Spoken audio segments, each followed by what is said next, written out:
In September 2015, a United States-led coalition executed a targeted airstrike on what appeared to be an Islamic State compound in Iraq. Aerial military footage of the strike was uploaded to the coalition's official YouTube channel the following day. On the ground, 56-year-old Basim Razzo awoke suddenly in the middle of the night, injured and disorientated, calling out for his wife who he fell asleep beside hours earlier. The roof of their second-story bedroom had collapsed around him. A groundbreaking investigative report by the New York Times later revealed that flawed intelligence led coalition forces to mistakenly target two family homes in East Mosul. The strikes killed Razzo's wife of 33 years and their 21-year-old daughter, as well as his brother and 18-year-old nephew in the house next door. Recent technological developments have increased the appeal of air warfare because it allows states to engage militarily without the risk of committing troops to potentially long and costly ground wars on foreign soil.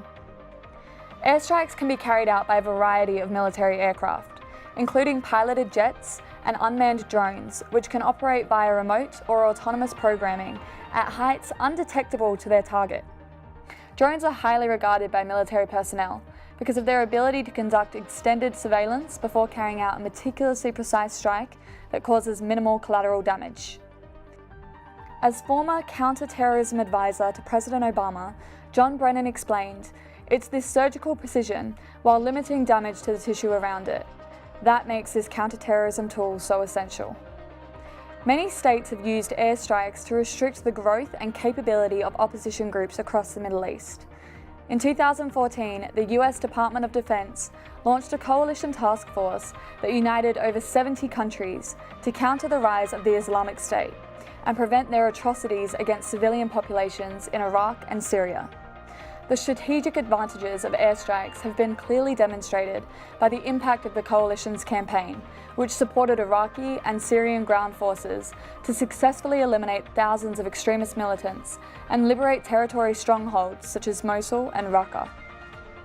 However, international law requires states to take all necessary precautions in order to prevent disproportionate harm to civilians, and human rights groups have repeatedly questioned the intelligence that strikes are executed on.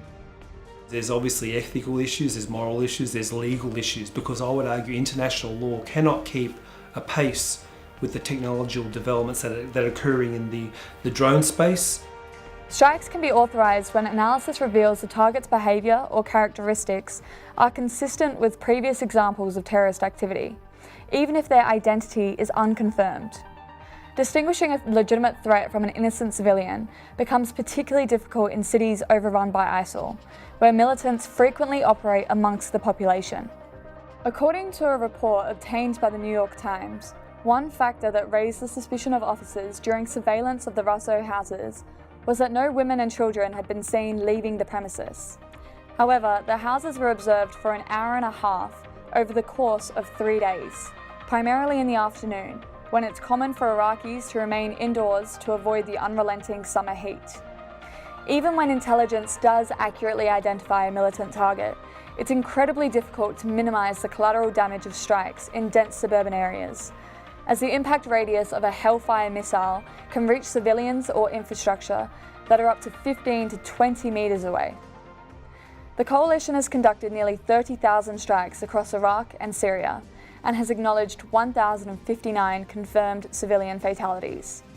However, the Pentagon admitted in mid-2018 that the US military will never know the exact number of civilians that have been killed.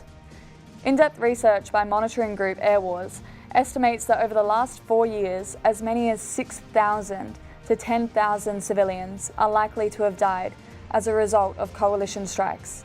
The overarching thing is about the outsourcing of war and the dehumanisation of death.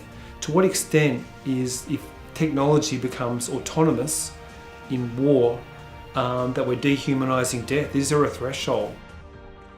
Airstrike campaigns have substantially curbed the growth of extremism in the Middle East. However, their deployment has also exacerbated the devastation inflicted on civilian populations and infrastructure, which have been caught in the crossfire between occupying militants on the ground and the military firepower in the air. Analysts have warned that in this era of technological advancement and weapons proliferation, and ease of accessibility and lack of accountability will continue to undermine the weight of consideration traditionally given to military engagement.